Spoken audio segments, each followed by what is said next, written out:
The knife sliced through the air, missing my ear by a hair's breadth. I froze, my heart pounding as I stared at my mother-in-law, Jane, who stood there with a maniacal grin, brandishing the cake knife like a weapon. "Oh, I'm so sorry, Ava dear," she cooed, her voice dripping with false sweetness. My hand must have slipped. "Here, let me cut you a slice of cake." Cake. I stepped back, my hands trembling. "No thank you, Jane. I think I've lost my appetite." Matthew, my husband, rushed to my side. "Mom, what the hell? You could have hurt Ava." Jane's face crumpled into a mask of innocence. "Oh, Matthew, don't be silly. It was an accident. Ava knows I'd never hurt her intentionally, don't you, dear?" I bit my tongue, fighting the urge to scream. This was supposed to be a joyous family gathering to celebrate Matthew's promotion, but leave it to Jane to turn it into a nightmare. "I think we should go," I whispered to Matthew, tugging at his sleeve. He nodded, his jaw clenched. "Yeah, I think that's best. Dad, we're heading out." George, Matthew's father, looked up from his plate, bewildered. "But you've barely touched your food. What's the rush?" "Ask your wife," Matthew snapped, grabbing our coats. As we made our way to the door, Jane's saccharine voice followed us. "Leaving so soon? But I made your favorite dessert, Matthew. Don't you want to stay?" I could see the conflict in Matthew's eyes. He loved his mother despite her quirks, but he loved me too, and I knew he was torn. "We'll take some to go, Mom," he said finally, his voice strained. Jane's eyes narrowed, but she plastered on a smile. "Of course, darling. Let me wrap that up for you." As she disappeared into the kitchen, I turned to Matthew. "We can't keep doing this," I hissed. "Your mother is out of control." He ran a hand through his hair, sighing. I know. But what can I do? She's my mother." "She's a menace," I retorted. "And if we don't do something, she's going to destroy our marriage." Before Matthew could respond, Jane reappeared, holding a Tupperware container. "Here you go, sweetie. I made sure to give you an extra large piece." As Matthew took the container, Jane's eyes locked with mine, the hatred in her gaze unmistakable. "Drive safe now," she said, her voice sickly sweet. "And Ava dear, do try to be more careful around sharp objects. We wouldn't want any accidents." I felt a chill run down my spine as we left the house. In the car, I turned to Matthew. "You heard that, right? That wasn't just me." He sighed, starting the engine. "I heard it. Look, I'll talk to her, okay? She'll come around eventually." I snorted. "Yeah, right? And pigs might fly." As we drove home in tense silence, I couldn't shake the feeling that this was just the beginning. Jane had always disliked me, but tonight felt different, more dangerous. I glanced at the Tupperware container on my lap, suddenly suspicious. "Matthew, pull over." "What? Why?" "Just do it." He complied, and I got out of the car, opening the container. The smell hit me first, acrid and wrong. I dumped the contents onto the grass and gasped. "Matthew, look at this." He came around the car, his eyes widening as he saw the cake. It was laced with something, tiny white crystals that definitely weren't sugar. "Oh my God," he whispered, "she wouldn't?" But we both knew the truth. Jane had crossed the line, and there was no going back. As we stood there staring at the tainted cake in the moonlight, I knew our lives would never be the same. The war with Jane had begun, and I was determined to win, no matter the cost. I stared at the photo album, my fingers tracing the edges of a picture from 5 years ago. There I was, beaming in my white dress, Matthew at my side, and there, just behind us, was Jane, her smile as brittle as glass. "Penny for your thoughts." Matthew's voice startled me from my reverie. I snapped the album shut, just remembering the day I met your mother. God, I was so naive. Matthew sighed, settling beside me on the couch. "You couldn't have known, Ava. None of us did. But I should have. The signs were there from the very beginning." I closed my eyes, remembering that fateful day 5 years ago. Matthew and I had just gotten engaged and were heading to his parents' house for dinner. I was nervous, eager to make a good impression. Jane had opened the door, her perfectly coiffed hair and immaculate outfit making me feel underdressed in my work clothes. "You must be Ava," she'd said, her eyes sweeping over me critically. "I thought you'd be taller." I'd laughed it off then, chalking it up to nerves, but as the evening wore on, Jane's barbs became sharper, more pointed. "So Ava," she'd said over dessert, "Matthew tells me you're quite career-focused. I do hope you'll find time for a family. A woman's most important job is being a mother, after all. I'd nearly choked on my coffee. Well, I believe a woman can have both a career and a family, I'd replied, trying to keep my voice steady. Jane's eyes had narrowed. How modern of you. The tension in the room had been palpable. George, bless him, had tried to change the subject, but Jane wasn't done. And what exactly do your parents think of your ambitions? She'd asked, her voice dripping with disdain. I'd straightened my spine, meeting her gaze. My parents are proud of me. They've always encouraged me to follow my dreams. Jane had sniffed. I see. Well, I suppose not everyone values tradition these days. The memory faded, and I found myself back in the present, anger bubbling in my chest. She hated me from the start, Matthew, I said, my voice tight. And now she's trying to poison us, literally. Matthew ran a hand through his hair, his face a mask of anguish. I know, but what can we do? She's my mother. I stood up, pacing the room. We need to confront her, make her understand that her behavior is unacceptable. Just then, my phone buzzed. It was a text from an unknown number. Stay away from my son, you gold-digging harlot, or else. I showed the message to Matthew, watching the color drain from his face. This has gone too far, he muttered, pulling out his own phone. I'm calling her right now. As Matthew dialed, the doorbell rang. We exchanged a wary glance. I'll get it, I said, moving towards the door. I opened it to find Jane standing there, a saccharine smile on her face and a casserole dish in her hands. Surprise, she chirped. I thought I'd drop by with a little home-cooked meal. You two must be so busy with your careers, you probably don't have time for proper nutrition. I stood frozen, my mind racing. Behind me, I could hear Matthew's voice rising as he argued with someone on the phone. Jane's eyes narrowed. Aren't you going to invite me in, dear? I swallowed hard, my heart pounding. Jane, I don't think. Mom, Matthew appeared behind me, his face a storm of emotions. What are you doing here? Jane's smile never wavered. Just bringing my favorite couple a little treat. Won't you let me in?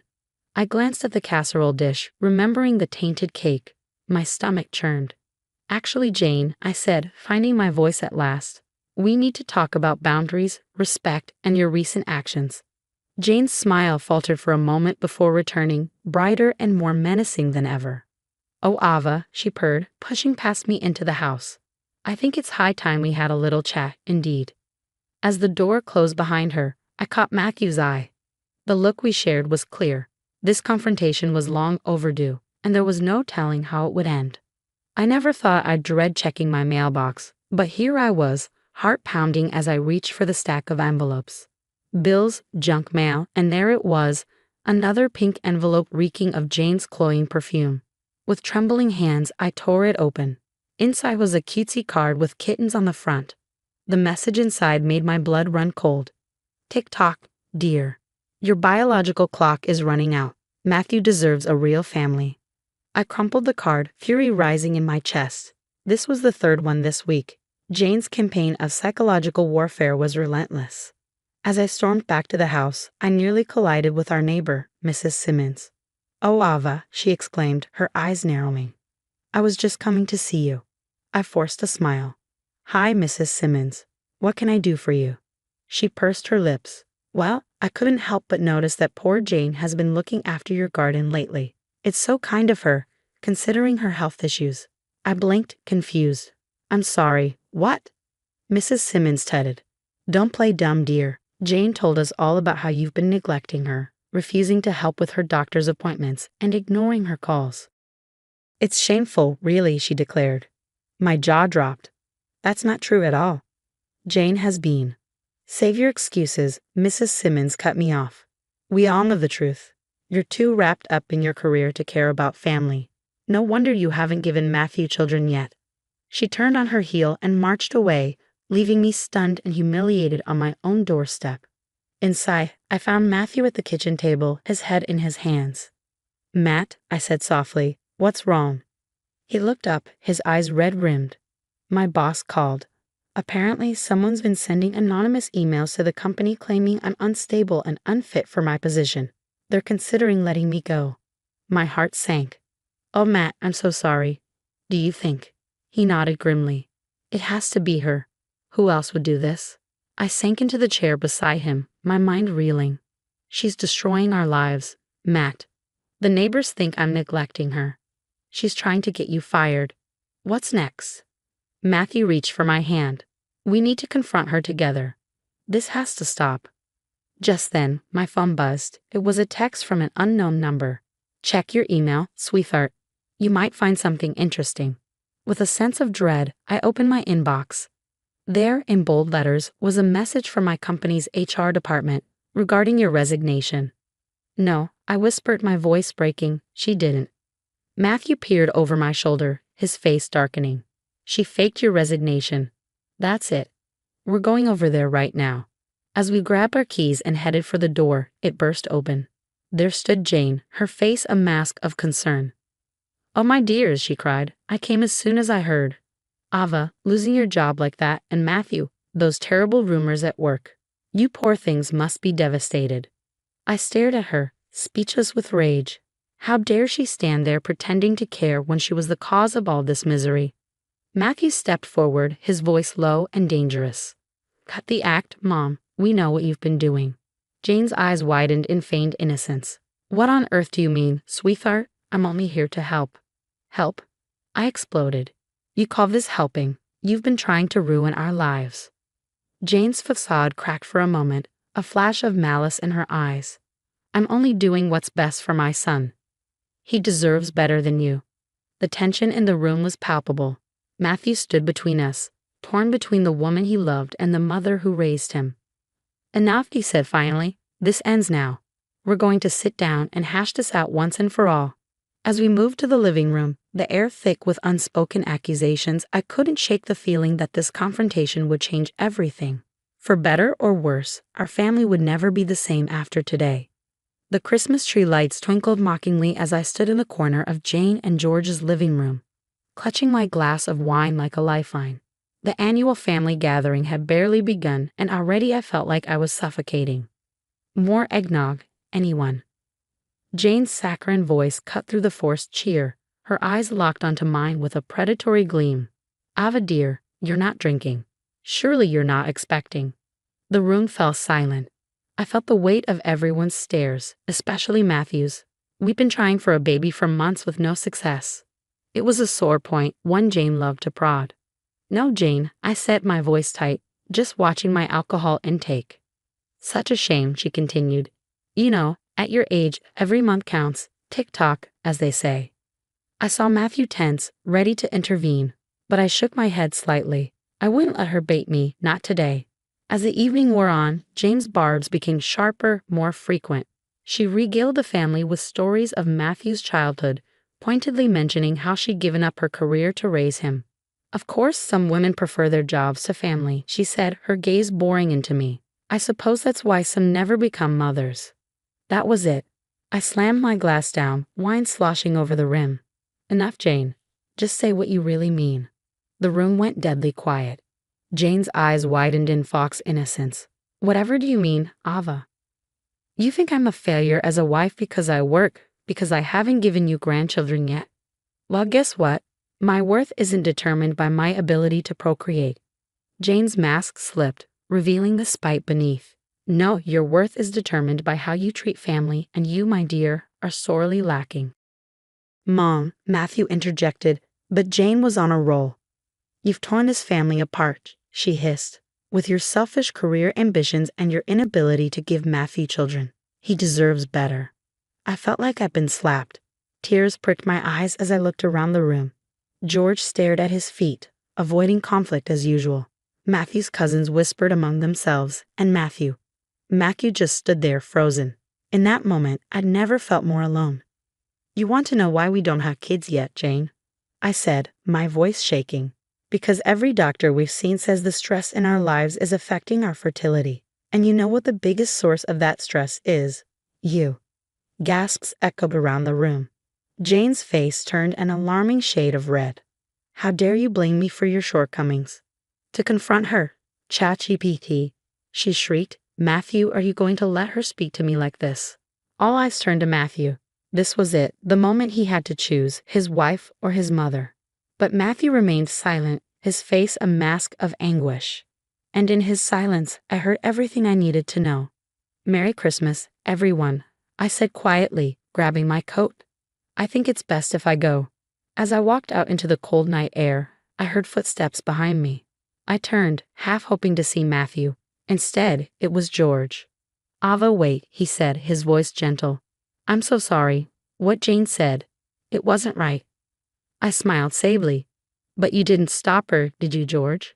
None of you ever do." He looked away, shame written across his face. "You're right, and that needs to change." As I drove home alone, tears streaming down my face, I realized something had to give. I couldn't keep living like this, caught between my love for Matthew and the toxicity of his family. It was time to make a choice, and as the Christmas lights faded in my rearview mirror, I knew exactly what I had to do. I sat on our living room couch, staring at the packed suitcase by the door. 3 days had passed since the Christmas disaster, and Matthew still hadn't come home. My phone buzzed, another text from him. "I'm sorry, I need more time." More time for what? To choose between his wife and his mother? The thought made my stomach churn. A knock at the door startled me. I opened it, half expecting to see Matthew. Instead, I found myself face to face with George. "Ava," he said, his voice heavy with concern. "May I come in?" I nodded, stepping aside. George entered, his eyes landing on my suitcase. "You're leaving?" he asked, alarm evident in his tone. I shrugged, fighting back tears. "I don't know, maybe. I can't keep living like this, George." He sighed, sinking into an armchair. "I understand, and that's why I'm here. It's time we talked about Jane." My heart raced. Was this another ambush? But George's next words shocked me to my core. "I'm leaving her, Ava. I filed for divorce." I gaped at him, struggling to process this information. "What? But why now?" George's eyes met mine, filled with remorse and determination. "Because I've been a coward for far too long. What Jane did at Christmas was the last straw. I've enabled her behavior for years, and it stops now." He reached into his pocket, pulling out a small notebook. "I've been keeping track of Jane's episodes, the lies, the manipulation, everything. I thought maybe if I documented it, I'd find the courage to confront her." I took the notebook from him, flipping through the pages filled with dates and detailed accounts of Jane's actions. "George, it's the truth, Ava," he said, his voice breaking. "I should have stood up to her years ago, but I was too afraid. I'm so sorry for everything she's put you through." I nodded, tears streaming down my face. "Thank you, George. This means more than you know." He reached out, squeezing my hand. "You're a good person, Ava. You deserve better than this. And so does Matthew." As George left, I felt a glimmer of hope. Maybe this was the beginning of the end of Jane's reign of terror. Maybe, just maybe, we could all find some peace. Later that evening, I sat down with my phone, my heart heavy with uncertainty. I needed to talk to Matthew to tell him everything George had said. But as I dialed his number, the door creaked open and Matthew walked in, looking exhausted. "Ava," he said, his voice soft and full of regret. "I'm so sorry. I didn't know what to do." I stood up, walking over to him. "Matt, we need to talk." George was here. He filed for divorce from Jane. Matthew's eyes widened in shock. "He did?" I nodded, holding up the notebook. "He's been documenting everything. The lies, the manipulation, all of it. He wants to make things right." Matthew sank into the couch, his head in his hands. I can't believe it. After all these years, I sat down beside him, taking his hand. "Matt, we can't keep living like this. I love you, but something has to change. We need to stand up to her together." But I never did, until now. As George flipped through the pages, recounting incident after incident, I felt a mix of vindication and horror. Jane's toxicity ran deeper than I ever imagined. "Does Matthew know?" I asked, my voice barely above a whisper. George shook his head. "Not yet. I wanted to tell you first, to apologize for not standing up for you sooner, and to ask for your help." "My help?" "Yes, Matthew, he's struggling, Ava. Jane's got her claws in deep. He needs us, both of us, to show him the truth." Just then, my phone buzzed again. Another text from Matthew. "I'm coming home. We need to talk." I showed George the message, my heart pounding. "He's on his way." George stood, determination etched on his face. "Good. It's time we face this as a family, a real family." As we waited for Matthew, I felt a strange mix of hope and fear. Could this be the turning point we needed? The sound of a key in the lock made us both turn. Matthew walked in, his eyes widening at the sight of his father. "Dad, what are you doing here?" George stepped forward, placing a hand on Matthew's shoulder. "Son, we need to talk about your mother." Matthew's face hardened. "If you're here to defend her—" "No," George interrupted. "I'm here to tell you the truth. All of it." For the next hour, George laid it all out. Years of manipulation, lies, and toxic behavior. Matthew listened in stunned silence, his face a storm of emotions. When George finished, Matthew turned to me, his eyes brimmy with tears. "Ava, I'm so sorry. I had no idea it was this bad." I took his hand, squeezing it gently. "It's not your fault, Matt, but we can't go on like this. We have to make a choice." Matthew nodded, a new resolve in his eyes. "You're right, both of you are. It's time we stood up to Mom together." As the three of us sat there planning our next move, I felt a glimmer of hope. The road ahead would be tough, but for the first time in years, I didn't feel alone in this fight. George cleared his throat. "There's one more thing you both should know. I've decided to divorce Jane." The room fell silent as the weight of his words sank in. This was it, the point of no return. Whatever happened next would change our family forever. I looked at Matthew, seeing the same mix of fear and determination in his eyes that I felt. We were at a crossroads, and the path we chose would define our future. So I said, my voice steady despite my racing heart. "What do we do now?" The courthouse loomed before us, a monolithic symbol of the battle we were about to face. George's hand trembled as he clutched the divorce papers, his face a mix of determination and fear. Matthew stood beside him, jaw clenched, while I hovered nearby, my heart racing. "Are you sure about this, Dad?" Matthew asked, his voice barely above a whisper. George nodded, his eyes steely. "It's time, son. We can't let her toxicity poison our lives any longer." As we climbed the steps, a familiar voice rang out behind us. Well, what a touching family outing." We turned to see Jane, her lips curved in a cruel smile. She was impeccably dressed as always, but there was a wild look in her eyes that sent chills down my spine. "Mom," Matthew started, but Jane cut him off with a wave of her hand. "Save it," she spat. "I know what this is. You're all conspiring against me, my own family, turning their backs on me." George stepped forward, his voice steady. "Jane, this isn't a conspiracy. It's the consequence of your actions. We're here to file for divorce." Jane's face contorted with rage. "Divorce? You can't divorce me. I've given you everything, my youth, my dreams, my life. And you've taken just as much from us," I found myself saying, surprising even myself with my boldness. Jane's eyes locked onto mine, blazing with hatred. "You," she hissed, "this is all your fault. You've poisoned them against me." Before I could react, Jane lunged at me, her manicured nails raking across my face. I stumbled backward, shocked by the sudden attack. Matthew jumped between us, restraining his mother as she thrashed and screamed. "Let go of me. She's ruined everything. Our family, our lives." Security guards rushed over, pulling Jane away. As they escorted her off, she turned back, her face a mask of venom. "This isn't over," she snarled. "I'll destroy you all for this betrayal." Inside the courthouse, we sat in stunned silence, waiting for our turn to file the papers. My cheeks stung where Jane had scratched me, a physical reminder of the emotional wounds she'd inflicted over the years. "I'm so sorry, Ava," Matthew murmured gently, touching my face. "I never thought she'd— God, what have we done?" I took his hand, squeezing it reassuringly. "We're doing what's right, Matt. It's not easy, but it's necessary." George nodded, his face ashen. "I should have done this years ago." "Maybe then." He trailed off, but we all knew what he meant. Maybe then things wouldn't have gotten this bad. Maybe we could have salvaged some semblance of a normal family. As we waited, my phone buzzed incessantly. Messages flooded in from friends, neighbors, even colleagues. Jane had wasted no time spreading her version of events, telling everyone that we had you committed, George. I scrolled through the messages, accusations that we were trying to steal your assets and destroy your reputation. George's face fell. Of course she is. It's always been about control with Jane. If she can't have it, she'll burn everything to the ground. Just then, Matthew's phone rang. He answered, his face growing paler by the second. "It's my boss," he whispered, covering the mouthpiece.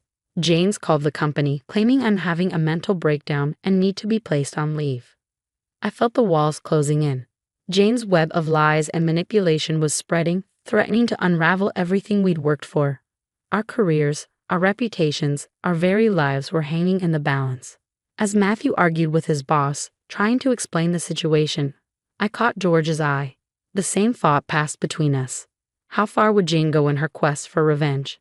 And more importantly, how could we stop her before she destroyed everything we held dear? The court clerk called our name, jolting us back to reality. This was it, the point of no return. As we stood to follow her into the judge's chambers, I couldn't shake the feeling that this was just the beginning of a war we might not be prepared to fight. The aftermath of George's divorce filing was like a tornado tearing through our lives. Jane's venomous lies spread through the community like wildfire, leaving destruction in their wake. I stood on our front porch, watching as yet another neighbor hurried past, averting their eyes. The isolation was suffocating.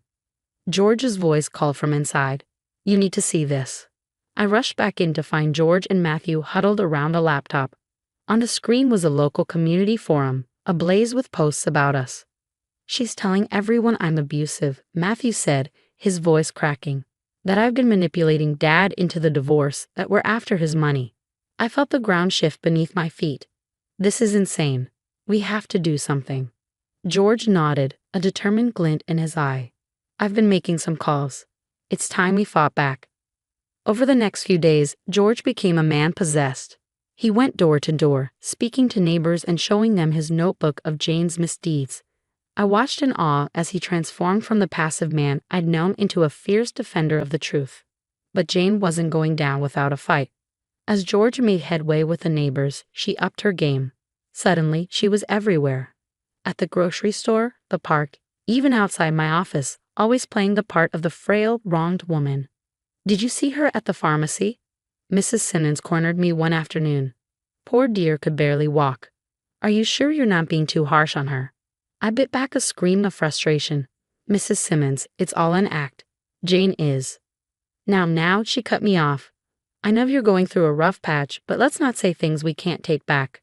As Mrs. Simmons walked away, I felt the walls closing in. How could we fight an enemy who wielded sympathy as a weapon? The answer came in an unexpected form. One evening, as we sat around our dining table plotting our next move, a knock at the door interrupted us. Jane's phone buzzed. "It's Dr. Patel," George said, frowning. "Jane's doctor." We listened in stunned silence as George spoke to the doctor. When he hung up, his face was a mix of triumph and disgust. "Jane's been faking her health issues," he said. "Dr. Patel has been suspicious for a while and is willing to testify that there's nothing physically wrong with her." It was the break we needed. Armed with this information, we launched a counter-offensive. George spoke to the local paper, sharing his story and the truth about Jane's deception. Matthew reached out to his company, explaining the situation with Dr. Patel's statement backing him. Slowly, the tide began to turn. Neighbors who had shunned us started to reach out, offering apologies and support. Jane's web of lies began to unravel.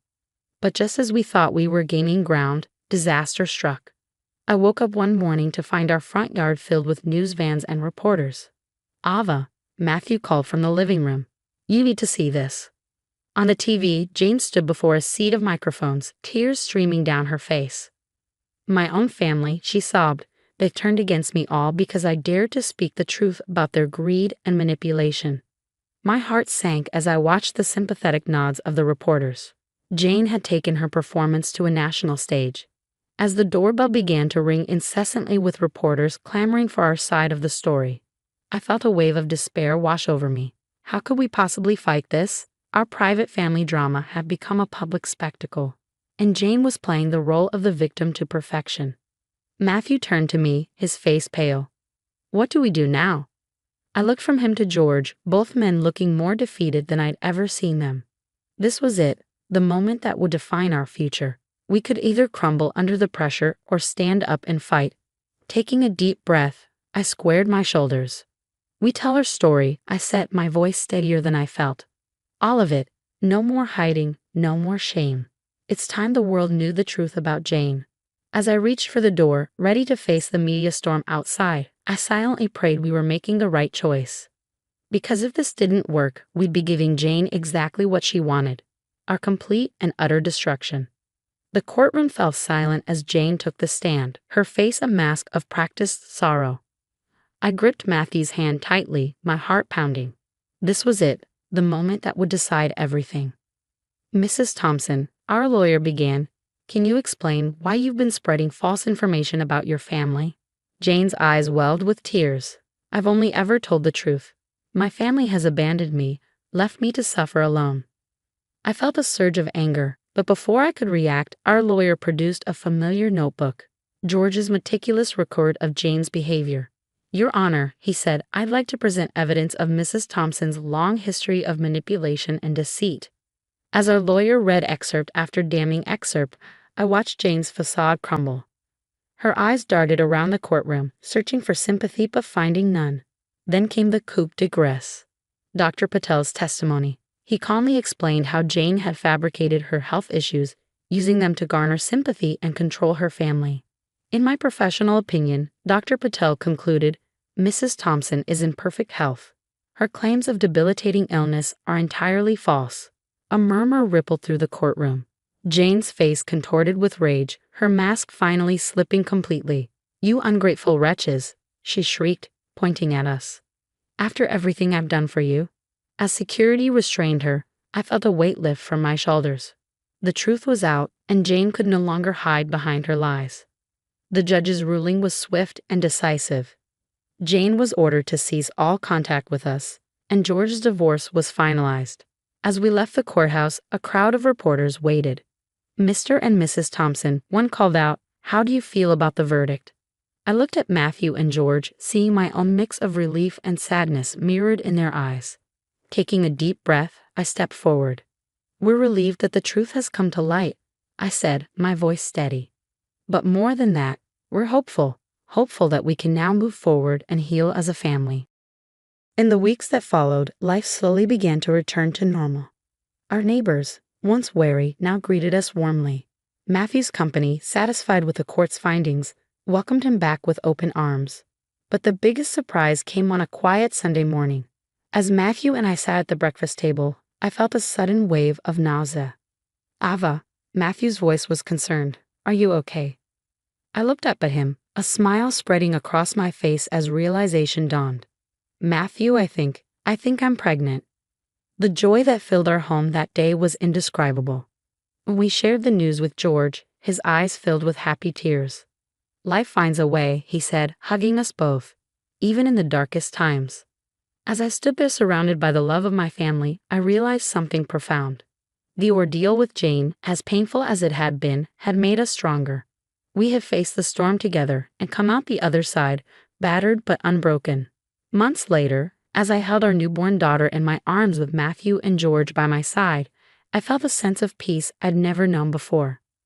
We had weathered the worst and emerged victorious, not just over Jane's toxicity, but over the fear and doubt that had plagued us for so long.